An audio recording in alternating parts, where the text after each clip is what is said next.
All right, guys, we are back on the Arrowhead Pride live stream, breaking down Chiefs picks as they come in.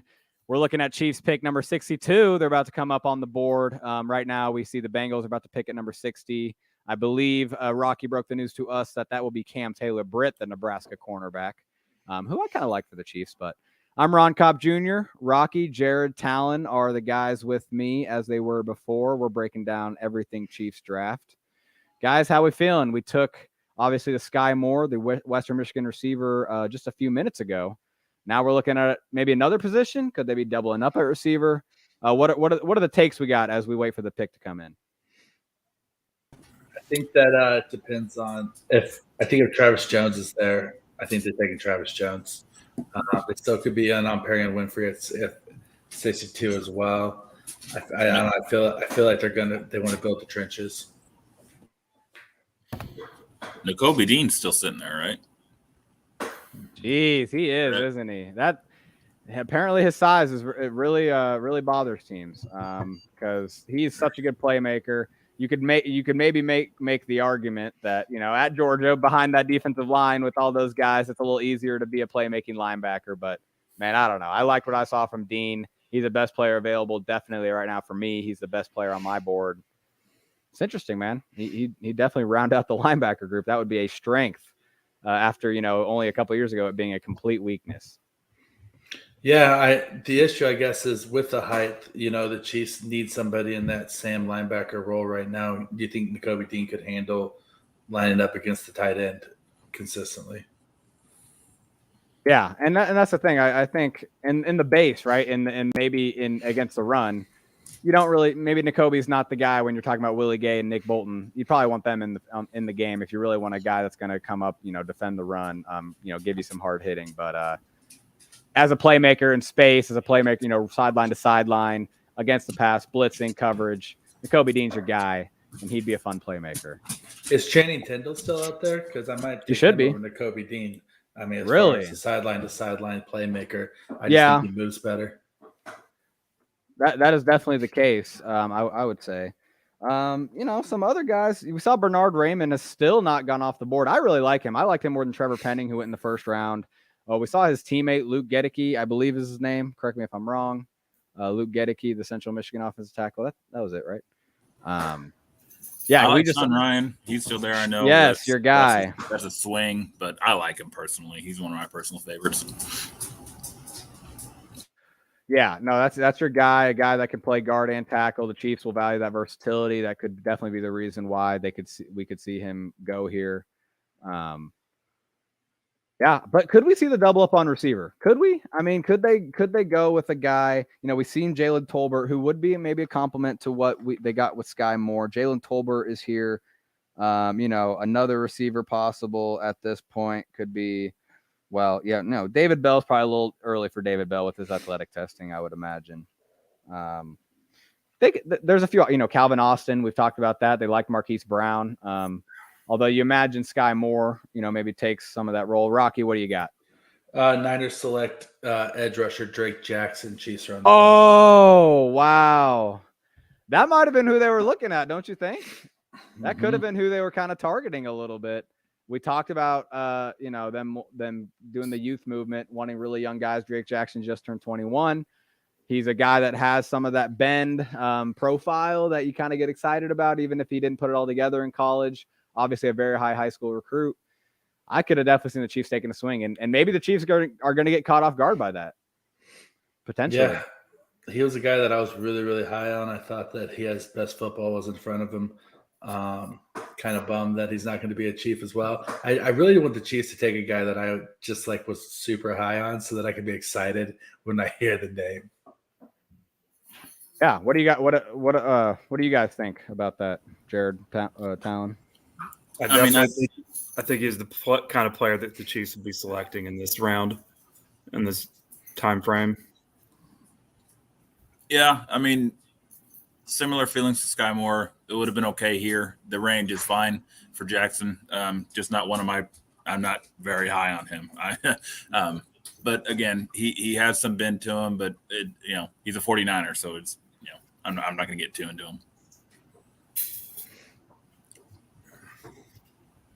We will see. We're coming up. I think that's got to be defensive tackle. If I was a betting man, I would say they're going D-line here.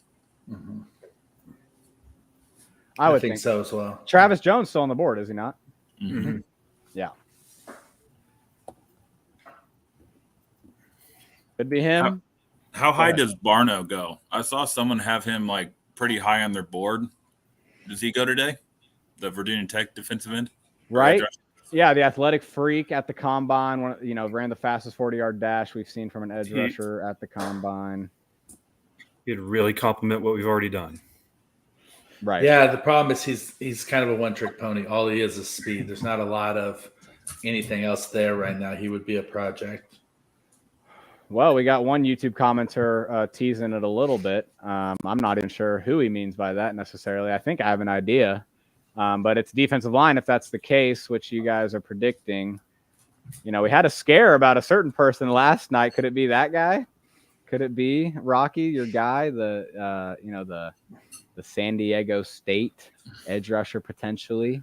I would actually be really happy about that. He's another Spags type of guy. Yeah. I think he's I think there's a little more upside to him, but I mean, the guy we have has a much higher floor. Mm-hmm. Well, we're awaiting the pick here. Anyone who's just joining us, we saw the Niners. They just took who did they take again? I'm already losing. Drake Jackson. Drake Jackson. Jeez Louise. It is hectic here on draft weekend, but I love it. I love the chaos. The chaos is fun to deal with. I really do think Drake Jackson could have been who the Chiefs were looking at here. We could maybe even see a trade back because of that potentially. I do think that could be the case. Get more value because you thought a guy that that was going to be there is not there anymore, and now you might as well just reset and maybe add some more capital potentially to maybe move up later and get another kind of guy. So we talk about maybe offensive tackle Bernard Raymond, the Central Michigan right tackle if they want to address that position. Receiver still on the board. I mean, who do we got? I mean, I said Jalen Tolbert. I know I only got a top 100 list in front of me, so I gotta start digging into the other stuff I got with me. There's some off the wall guy. I mean, they could go tight end. They might go. I saw Trey McBride go earlier to the Cardinals. Dulcich is still sitting there. Khalil Shakir, Boise State. Is also there as well. Danny Gray, the SMU receiver, we saw him have a blazing fast 40 at the combine. This might be a little early for him, but I saw Dane Brugler put him in the third round, so you don't know. I mean, we saw Tyquan Thornton go in the second round. So Jelani Woods, the Virginia tight end. I know Rocky would be a fan of that one. I think we have a few AP staff members that'd be a fan of that pick. Yeah, is tight end a real possibility here? That's not a position we haven't really talked about yet. I do not believe there's been a tight end off the board yet at all. Trey McBride's gone. Where did he go? Cardinals. He went to Arizona. Okay, well, there you go. So Greg Dulcich is still available. Cade Otton, the Washington tight end. Jelani Woods, Virginia tight end. Charlie Kolar, the Iowa State tight end. I actually saw Dane Brugler mock him in the bottom of the third round to the Chiefs in his second round mock.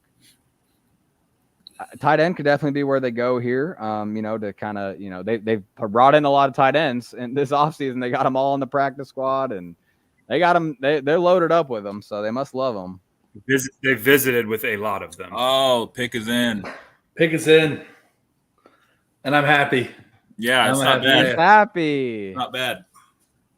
Is it the guy? Is it Cameron Thomas? No, it's not. It's the Cincinnati defender. Oh, I see it. Oh, yeah. I love it. I love it. I love it. I love this guy, man. This is a guy that I as a strong safety type, Brian Cook, the Cincinnati safety, definitely didn't think he'd go in the second round, but this safety class, I'm not actually surprised when now that I think about it. When this safety class, we saw him kind of go. We've seen all of them go now. He might have been the next person, right? I think Nick Cross had the argument, the Maryland safety. But we're seeing it. Cincinnati, he's definitely a box safety more than a free safety back at the end of the defense safety. Guys, let's get our takes off. What do you think, Jared? Think of everything Dan Sorensen ever did well, and then think that it happens consistently. There you go. There you go. Think of a guy who who rises to the occasion and plays up to the level of competition.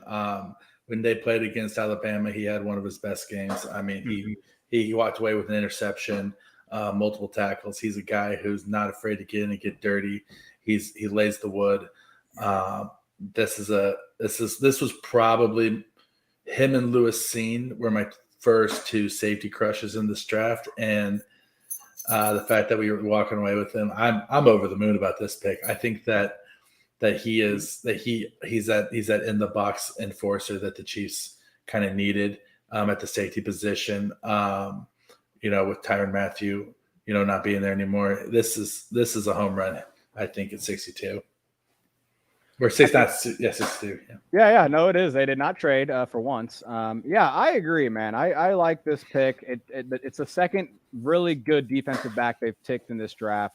Because I really think you're getting guys that have high floors. I think you're getting guys that are going to be impact players. Brian Cook, I mean, he's a guy that's going to be able to move around all the defense. When you think about what they could do with Justin Reed and Juan Thornhill, it makes a ton of sense, right? Justin Reed, I think, has a lot of range as a free safety. You want him more on the back end of the defense. And Brian Cook is going to be, as we already mentioned, closer to the line of scrimmage, be able to support help against the run. Jared, what do you got? And it's kind of what we've seen them do before. It could be a plan for next year's free agency because Juan Thornhill's a free agent after this season. And I'm not going to do a hot take and say that they're going to go ahead and replace Juan Thornhill and trade him during the draft, because I've seen some speculation of that this weekend. I don't think you're going to see anything like that, but I do think that it's planning for a future need in free agency. So yeah, how much did we talk about that, guys? I mean, safety is something that I think was a little undervalued by a lot of the Chiefs community. It seemed like we're all talking about all these positions in the first round. Safety should have been, one of the considerations. And I do think the Chiefs probably considered safety, as high as that. But here it's just great value, right? Because I do think there's a drop-off in this safety class. I do think once you get past Cook and Nick Cross, maybe there is a little bit of a tier jump, in my opinion. I think these top 5, 6, 7 safeties, I think Nick Cross Brian Cook is a little closer to that top tier than maybe even Nick Cross is. I love that Cincinnati defense, man. I just love all those guys. So any of those guys, I'm cool with. So yeah, Brian Cook, man, I love it. Do you want to get grades out? Do we want to get grades? Does anyone have a good grade to think of right now as we sit here with the Chiefs have 4 picks now? Brian Cook's the 4th pick. What are we thinking grade-wise? I'll get mine out real quick. I gave it an A. I'm writing my grade up right now, actually, for the article that's going to drop. But yeah, just real quick, A, I think it's a great pick. It's great value in round 2. Good box safety who wallops a punch, man. He's going to make the defense better. And if Juan Thornhill isn't the future guy, which probably not now, I think Brian Cook and Justin Reed, man, that's a heck of a duo. But 2022, the defensive back room, dude, vastly improved from when we started the draft. Oh, absolutely, man. That's a good point. No, the defensive back room is really exciting. I mean, they already were adding young playmakers, like a L'Jarius Sneed and a Justin Reed within the last few years. But then you add these 2 guys as well that they have. Whew, I'm liking it. What are we thinking, Rocky or Jared? I mean, I think it's an A. I think that like Talon kind of alluded to, I think that you have a swagger in the defensive back room with Sneed, McDuffie, Reed, and now Cook. You have a bit of you have some spice, with some attitudes back there of guys who are gonna, really kind of bring it. Cook, he can play deep as well. He basically split his time between box and deep when he was at Cincinnati. He only missed 11 tackles in all 3 years when he was at Cincinnati. He's as sure a tackler as there is in this draft. I think that this was. I mean, the Chiefs basically used 3 safeties anyway, and Brett Veach has shown that he values a safety first, and Steve Spagnuolo values the safety. They went out and signed Tyrann Mathieu in free agency, and then they went out and got Justin Reed in free agency, both the big contracts, and now they invest a high draft pick in a safety. Chiefs value safeties, and I think that they just got a really good one. Yeah, I think so too, man. I really do. We in the AP Dream Draft, I'll take it behind the scenes a little bit. We were considering Brian Cook for that. I think it was the 2nd, 3rd round pick. So a little later than this, but we went with Damari Mathis, the Pittsburgh cornerback / safety, because of that versatility, maybe a little bit where he can play a little corner. But that's the thing. We had Trent McDuffie is a legitimate starting cornerback. You know, I teased it a little bit. They could maybe play with him at safety a little bit as well. But at the same time, and we talked about that in the group chat, that wasn't just me. But at the same time, when you get, now that you have another strong safety, another guy you can move around, McDuffie's probably just going to be a solidified cornerback, maybe not moved around too much. And so, yeah, that just, maybe that's where you take it with the cornerback position, in the safety position. That's where we're at. I mean, we got good players, and they took them where they want. They took them at pretty good value, in my opinion. Like I just said, we had Brian Cook maybe a little later in our dream draft, but you got to take him where you got to take him, and he's a good player, man. Again, any of those Cincinnati defenders. But Jared, did you get a grade out? I got to give this an A. I think it's a great pick. The Chiefs secondary has gone from something I was very concerned about yesterday to very excited to see now, and I think they've done a great job making that unit of the team better. Yeah, and if the pass rush isn't going to be super impressive or super effective, you might as well have your back end really good, right? And so I think that's what we're seeing maybe a little bit. They're trying to find the value at both positions, and right now it's working out to where the value has been at the defensive back position. I'll go ahead and grade it here. I'll go A too. I'll go A minus, because I do. When I talk about edge rush, I value pass rush a lot. I value the defensive line. And I do think with some of the names on the board, I maybe would have rather valued that defensive line position, the edge, maybe another edge. There wasn't a great options on the board, but a guy like Travis Jones, the defensive tackle, would even have been, maybe he's higher on my board, my top 50. Brian Cook was not on my top 50. But that's not expected. Or that's not unexpected. So I'll give it an A minus just because, I do value defensive line, and we're getting to that point where, it's really hard to find edge rushers and effective pass rushers past that top 50, top 60. And they're risking it to kind of get, to bring in another defensive back, which is fine. Because if that's what they want to do, if they want to make the strength of the defense the back end instead of the front end, cool with me. Well, all right, guys. That was fun. Good live stream. We're going to get cranking on some articles for you people to read on the site. I know I got a few things to do. So I'm Ron, for Rocky, for Jared, for Talon. Appreciate you tuning in to the AP live stream. Make sure you're following the site. Make sure you're following us on social. And you might hear from us again later tonight. We will see. The Chiefs have another pick later. And so we will see what happens then at pick 103. So, all right. Catch you guys later.